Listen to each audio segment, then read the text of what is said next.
Okay, and so the next part, let's add the second version of our table of contents.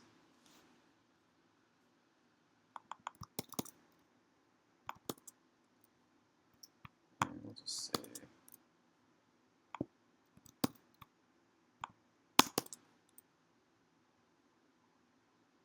okay, and if I come back up here and preview that, okay, you'll see that this is what I was talking about earlier, this description. I guess it just shows up. I have it set up when it shows up once everything's completed. So this is that line right here. And then here are our anchor points. So when I click the first anchor, it slides to the first anchor. And when I slide to the second anchor, it goes right down to that. And so you can build out as many of these as you'd like.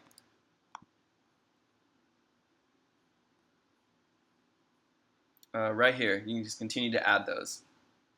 You'll notice here too, if I were to click Add Layout Block again, if you remember when you first clicked on those had a number 1 next to them. Now they have a 0.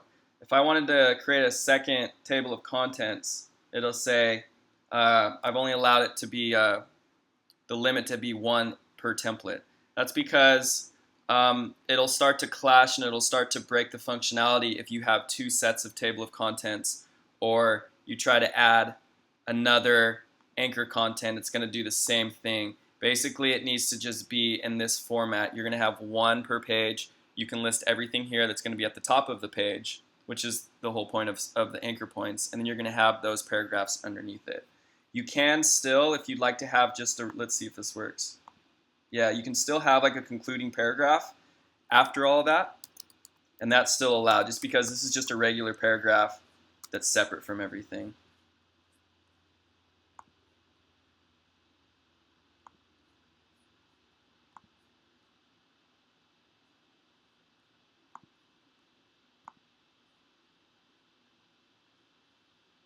So here would be like a concluding paragraph if you need that. Okay, so that's the basic layout of the table of contents. And so now I kind of want to just get into basic formatting. And basic formatting of content just happens on any template you choose. So whether you're doing basic inner template or you're doing the FAQs or anything like that, you're always going to use the same formatting. So I'll just pick, let's just work on the conclusion for now. I'll put some fake text in there. And this is where we can start adding headers and paragraphs as well. So let's say this is our header, and then underneath that we want a paragraph. So in order to make this a header, you highlight that with your cursor, and then you can use the formatting here, and here's everything listed. It may, if you log in, it may look like this. So you might not see that. You need to click this toggle bar, which opens the what's called kitchen sink, and this is where you can do all the different formatting. So let's highlight that. We'll hit heading 1, and you'll see it's become a header underneath that. Paragraphs by default in WordPress typically will just stay this way. Once you hit publish or you hit preview, the editor automatically knows if it sees a block of text like this that's unformatted, it's going to wrap HTML paragraph tags around it, and it's going to format that okay. Everything else, such as headers, bold, making it italic, making lists, all those things you need to specify on your own.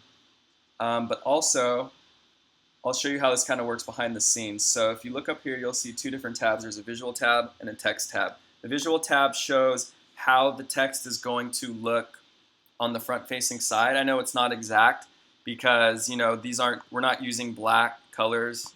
We're using red, and the font itself looks a little bit different.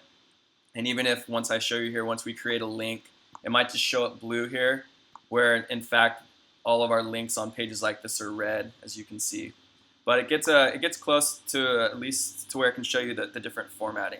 But if I click on text, it's a little misleading. Text actually is the HTML. So you'll see this is what's happening behind the scenes. It took this header, and then it wrapped them in header tags. And then, like I said, the paragraph stuff just tends to happen automatically by default. And those are wrapped in HTML paragraph tags, so you don't need to mess with that. For those of you that do like HTML, and I like to edit quickly this way as well, you're more than welcome to come in here and edit all this yourself. So instead of doing it here, which is probably easier, you can change to H2. But if you wanted to just see this real quick and you wanted to change it to a smaller header, you can do that. Or if you wanted to get a little more crafty with the HTML, you can do so. Okay. And then just running through these real quick. This is bold. It's pretty self-explanatory. This is making it italic. This is making it aligned left, making it centered, making it aligned right. All that works the same. Horizontal line. Oh, that didn't work. Horizontal line actually just puts separators in between things. So you could put a horizontal line here, and that kind of separates your two paragraphs. So a lot of this stuff I'm sure you guys already know how to do pretty well. Let me try to do a list, because that can kind of get a little confusing in my opinion. I like to do that part in HTML. So let's see if we can do that here. Once you put in a line, oh, this is another good point too. So a lot of times when you're using Microsoft Word, there's a lot of bad formatting that you can copy and paste from Word into the website. And by copying bad formatting, it's going to dump all that into really bad HTML over here inside the editor. And then you're going to get weird situations where you're trying to space out two paragraphs and it's just not spacing out, or you find all of a sudden all your stuff is in table cells because you copied in a table cell from Microsoft Word. So the best practices, in my opinion, is if you're on a Mac, you can use TextEdit, or if you're on Windows, you can use, I think it's what's called Notepad. And you can create a new text editor and hit Make Plain Text. And by doing that, it's going to strip all the formatting out and just make it basic stuff. So I like to, if I have a Word doc open, I would copy it, I would paste it in here, and it strips all that out. And then from here, I can put it into WordPress. That's just going to save you a lot of trouble.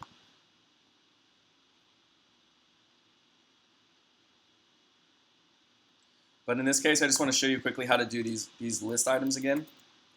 So let's say you want 3 list items. I would put one line here, I would hit return, I'd do another one, and I'd hit return and do another one again. And then when you highlight those, come back up to the bullets, whether you want them numbered or bulleted, and hit the bullets, and you'll see it generates them into bullets themselves. And again, because I like to work best in HTML, it'd probably be easier for me to come in here and just quickly do these. You can do that as well. Okay, so let's do, I'll just show you what this looks like on the front real quick. So if I hit preview again,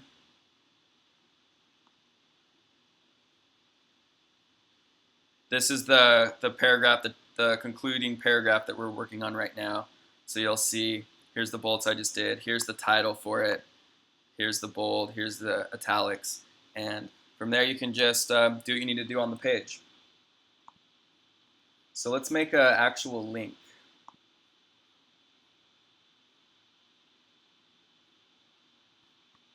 Let's have this be our link right here. So you're going to highlight that, and you're going to hover over this chain link. And by doing that, you can basically just paste in the URL where you want it to go from here.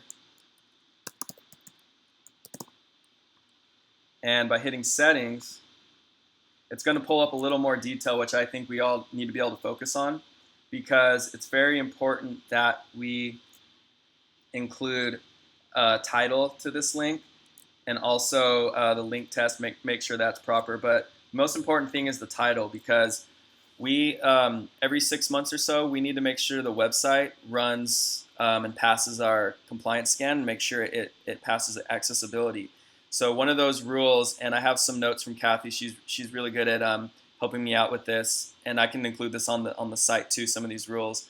But we just need to make sure that there aren't duplicate links on this page, or we need to make sure that the titles are actually saying something relevant to that link. So instead, you wouldn't want the title just to say click here. That would actually violate the compliance scan, because someone who can't see very well is trying to read this on their screen readers. A title that says click here isn't going to really mean much to them. You can still say click here, but I would recommend click here to go to the Yahoo site. And you don't want it to be super long, you don't want it to be super short, but something that sounds just like a straightforward description that makes sense to you will make sense to the scan itself as well. So we just need to try to remember to do that each time. And then also another important rule is if we're linking to an outside site, we need to make sure that this link is opening in a new tab, because we don't want our users to be on our site on the Academy page. And then once they click that, it's going to reload that same tab they're in and then take them off the site. And then they may not be able to get back. Some people are savvy enough to click the back button, but let's say they get involved in that article, they click away from there, and they're kind of lost off of our site. We want to keep that traffic on the site as much as possible. So we would click that open link in a new tab. If we were linking to an existing page within the site, we can do that as well. And that's what all this is here. This is actually indexing every page that's ever been generated in the database for the site. And so it looks like a lot of these, which I didn't know it did, but it's actually referencing some of these forum posts, which is kind of interesting. But it's going to do all of the pages, all of the posts, everything that we have on the site. And you can click those as well. But for now, let's just do the Yahoo site. So when we click update, you'll see it adds that there. We can go in and re-edit that if we need to. But there it is. Let's go back up and preview that.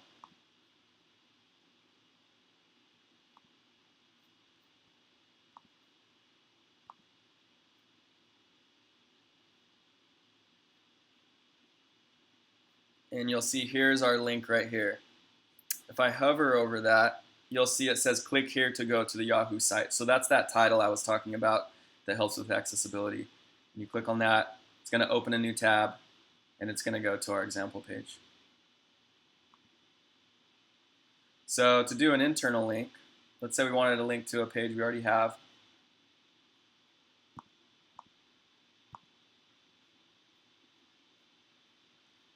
Scroll back down, click on that, hold edit. Edit's just to do a quick one internally, but let's, or I'm saying it's if we need to correct, Yahoo to something like Facebook or another outside page, we would just do right here.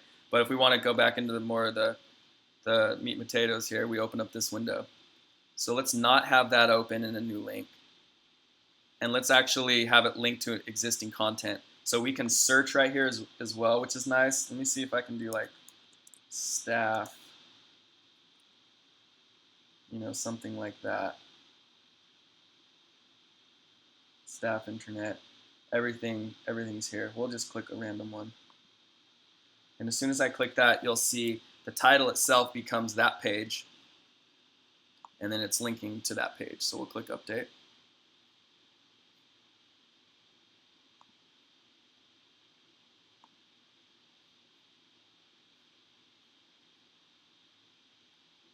And it should just click us right into that page. And there you go. And that's how you do a link. And so I'm actually going to end the video here. In the next video, I want to get a little more deeper into media and files and proper way to upload things and add them to the page as well. All right, thank you.